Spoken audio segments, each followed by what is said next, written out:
Kalau kami selaku pengurus wilayah, kita sih berharap kita kan kalau kita bicara pemerintahan daerah ya, pemerintahan daerah kan punya aturan, punya undang-undang. Salah satunya adalah yang sebelumnya adalah Perda Nomor 1 2014, tapi Perda Zonasi, tapi sudah dicabut, diganti dengan Pergub 31.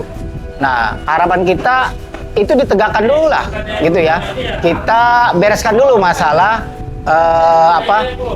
pool-pool kontainer yang berada di lingkungan masyarakat yang tidak sesuai dengan zonasinya. Karena ini salah satu faktor yang menyebabkan kemacetan juga. Yang menimbulkan kemacetan bukan saja di jalan raya, tetapi di lingkungan masyarakat, di pemukiman. Yang memang jalur kontainer tidak sesuai dengan spek jalan tersebut. Jadi kalau kita bicara jalan kan ada spek-speknya ya. Ini buat mobil berapa ton, sekian ton, dan itu ada berapa pool itu ada di lingkungan masyarakat. Saya rasa bereskan ini dengan peraturan yang ada.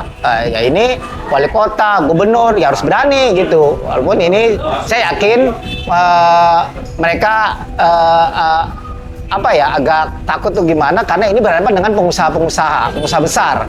Karena rata-rata mereka pengusaha besar lah yang punya depo-depo tersebut. Kedua, kita ingin kemacetan ini salah satu untuk minimalisir kemacetan truk ini ya harus dibikin jalur khusus lah Pak. Ya tahun 2007 saya pertama kali jadi Dewan Kurahan, itu kita pernah rapat pembuatan jalan tol yang saat ini sudah ada, yang sudah jadi. Dan itu dibuatkan memang buat jalur kontainer, agar kontainer tidak lewat di bawah.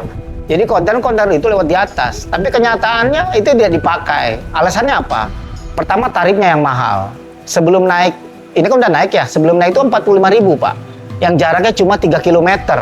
Mereka mau masuk ke depo, ke JCT ya Pak ya, itu harus bayar 45.000, cuma jarak 3 km. Ya itu mereka enggan masuk, akhirnya mereka lewat bawah. Sehingga lalu lintas di bawah itu padat. Kontainer, masyarakat, belum lagi jam pulang kerja, jam pulang sekolah gitu ya. Tapi dampak dari peristiwa itu apakah memang juga melahirkan satu peristiwa kaitannya dengan kecelakaan yang pernah dialami oleh warga Bapak misalnya? Ya itu udah pasti Pak. Warga kami sudah banyak yang menjadi korban. Salah satu anak saya sendiri menjadi korban, walaupun ya alhamdulillah tidak masih diselamatkan ya, masih hidup gitu ya.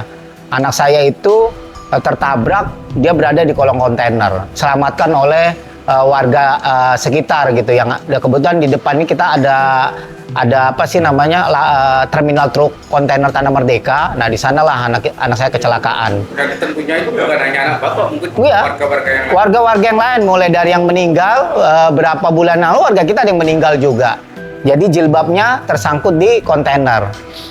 Kenapa? Karena memang truk kontainer nggak mau jalan pelan gitu, dia mau cepat.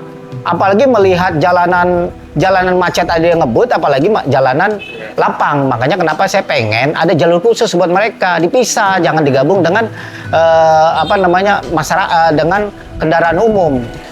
Dan juga ketiga adalah kita pengen ada jam operasional ditegakkan lagi, yang sebelumnya pernah ditegakkan di Jalan Raya Pelumpang. Kenapa kok sekarang tidak berlaku lagi gitu? Dan ini berlaku juga dong di Cilincing, karena kita ini sudah banyak korban. Rata-rata mereka kepalanya pecah gitu ya, jadi korban, baik anak-anak, ibu-ibu, anak sekolah ini terutama. Pihak pemerintah dalam hal ini termasuk Pelindo sendiri apa bentuk perhatiannya kepada para korban yang memang sudah? Ya, selama ini belum ada sih Pak ya. Kan karena selama ini kita dihadapkan dengan para depo-depo aja Pak, depo-depo kontainer. Perhatian mereka ya kayaknya kurang gitu ya. Nggak ada malah ya. Harusnya dengan melihat berita-berita yang sudah Zoom sampaikan kan di media online maupun di YouTube, itu kan sudah menjadi bahan buat mereka evaluasi gitu. Cuman saya lihat kayaknya kan responnya kurang ya Pak ya, karena saya saat yang ikut demo juga ya buat di depan Pelindo. Jadi saya lihat memang kurang. Dan kita warga Cilincing ya, khususnya Kalibaru, kita kan berdampingan juga dengan MPCT1, anak perusahaan dari Pelindo. Dibanggakan di Asia, tapi di lingkungan sekitar justru kita menjadi dampaknya kurang bagus gitu ya. Mereka bangga dengan ada MC1, salah satu terminal internasional yang menjadi terminal baru ya di Kalibaru ini. Tapi mereka hanya bicara keuntungan, hanya bicara profit, tapi mereka tidak bicara dengan dampak yang ada di lingkungan Kalibaru, Cilincing. Dampak lingkungan yang memang Ya salah satu ada kemacetan. Satu kemacetan. Kedua adalah polusi udara.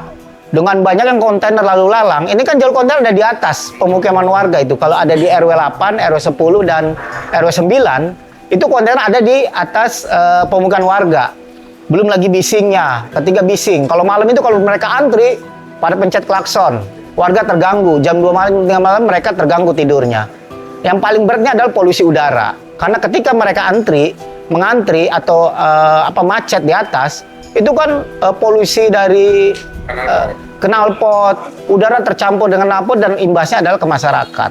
Dan masyarakat ada balita, ada lansia, dan ini akan kena dampaknya karena faktor usia mereka juga mempengaruhi penyakit-penyakit yang ada dalam tubuhnya gitu Pak.